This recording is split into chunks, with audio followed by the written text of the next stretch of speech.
On this small planet of ours, this small and limited, finite environment, we have already set off more than 1,200 nuclear bombs.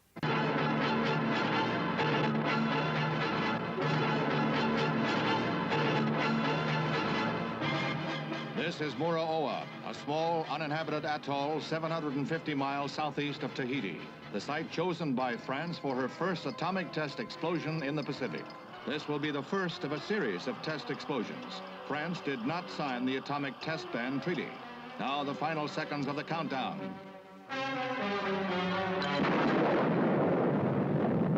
The A-bomb, mounted on a tower in a lagoon, turns the sky white at the moment of detonation. The French insisted there would be no danger of radiation increase.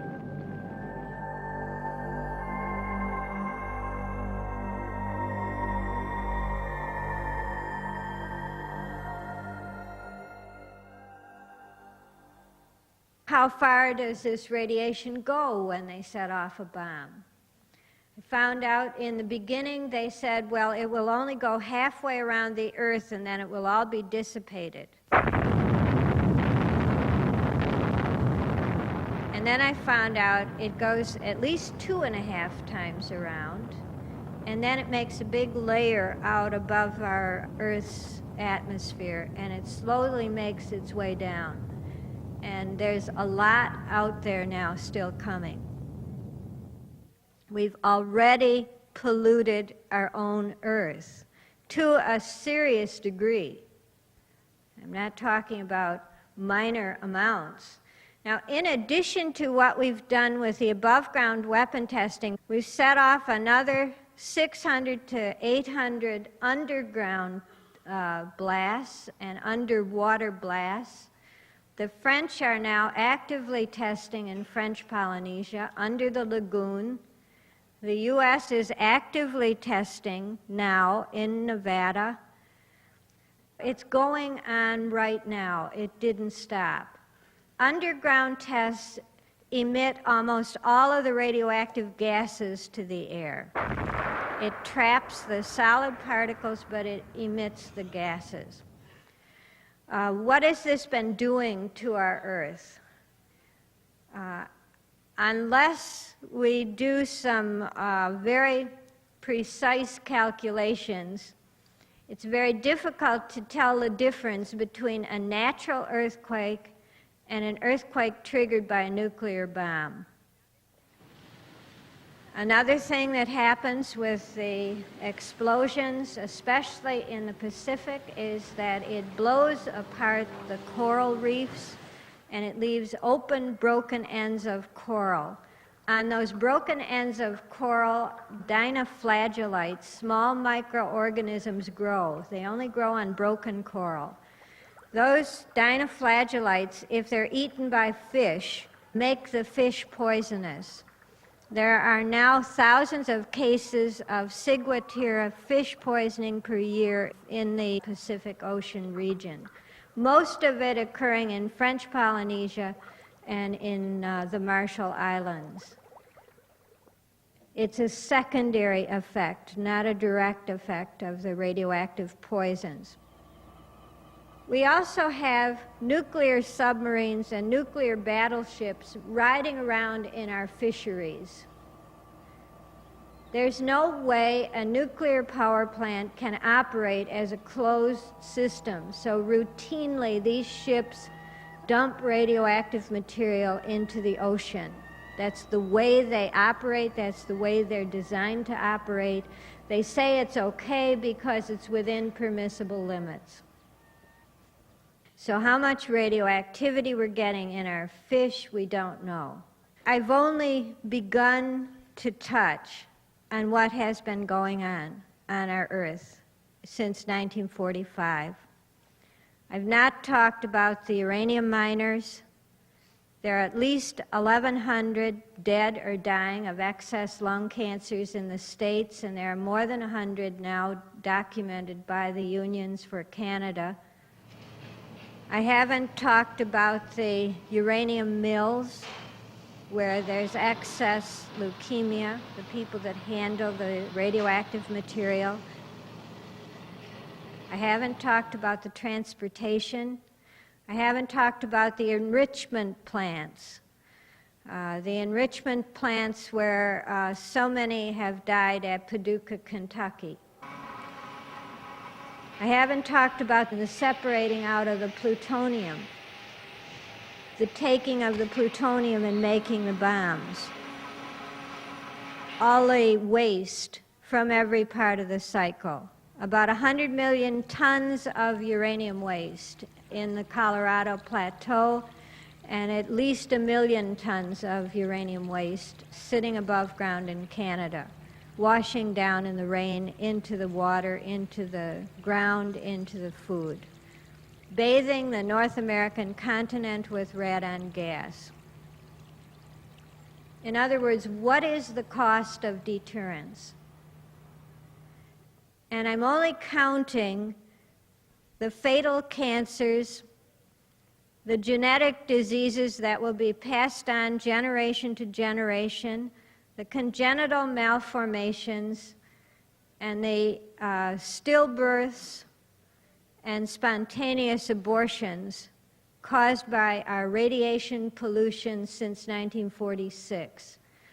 The number is somewhere conservatively between 16 and 17 million people, dead or serious casualties.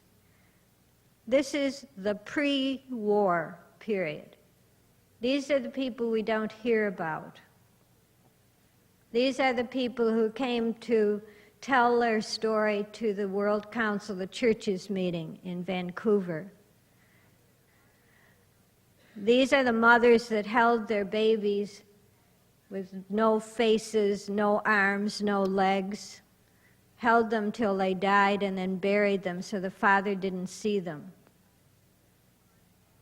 This is the cost of deterrence. And how many nuclear weapons do we need?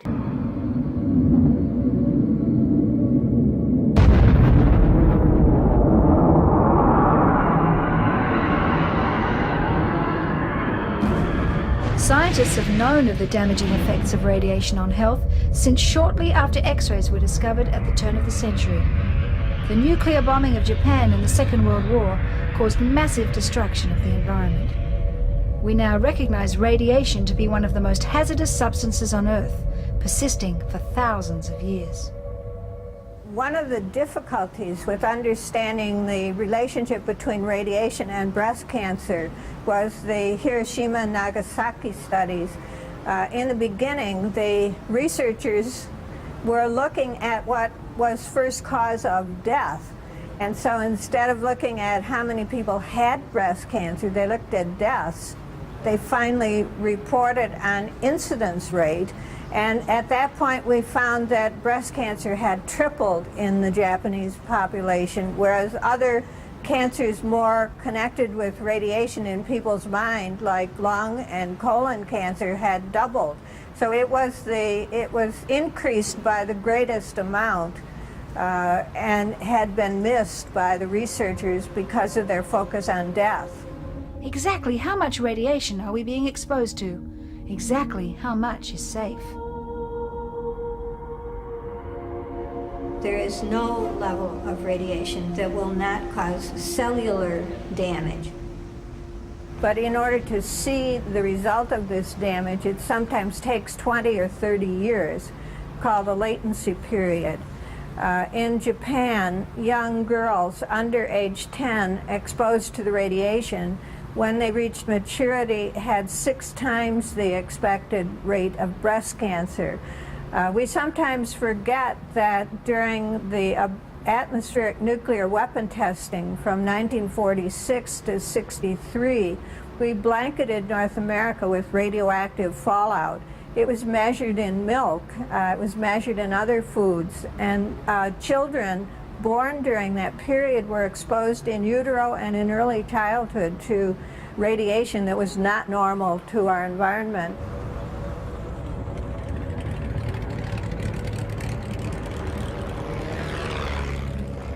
And if we look at the source of most of our pollution, we'll find that it comes from preoccupation with creating megadeath.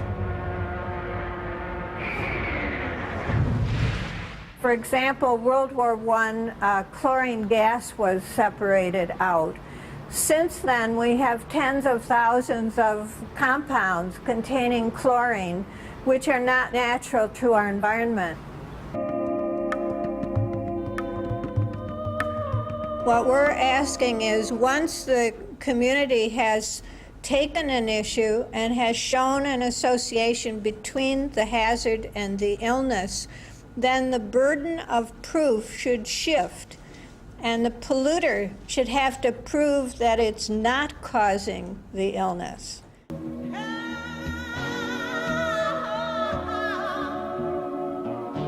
Most of the efforts to avoid cancer have focused on the individual. So once you recognize a hazard, you can either try to get rid of the hazard or you can try to avoid the hazard. For example, tobacco and smoking. Instead of going after the growers of the tobacco and the pollution in it, we tell people not to smoke. Or instead of going after supersonic planes or atmospheric nuclear testing, which damage the ozone layer, we tell people to stop using underarm deodorant, or it's the refrigerators. There's a difference between mammography for diagnostic purposes and mammography that's used for screening of large numbers of women who aren't sick. Radiation from the mammography can initiate or promote a cancer, and women who are at high risk for cancer are also at high risk from the mammography. I have spoken to radiologists about this, and they tell me that that's okay because if the women stay in the mammography program, they will be able to detect it early, they can have surgery, and they're fine. Well, it's not fine. And there's an ethical problem in causing cancer in some women in order to detect it early in other women. We can't just trade women's lives. There's another problem in mammography which we have to understand, and that is there's two different types of breast cancer. One is slow growing and one is rapidly growing. It's the rapidly growing ones that give us the most trouble. For example, a tumor can double its size in 28 or 29 days. So what you have is if the tumor gets too large, the mammography won't see it. And you need to catch it in the last 28 days where it's between too small to see and large enough to detect with self-examination. If you just have a mammography every 2 years, you're going to miss most of these. We have generated a situation in which there is no future. There is no future whether we have a major nuclear catastrophe, whether we have a nuclear war, or whether we just keep on poisoning our own beds.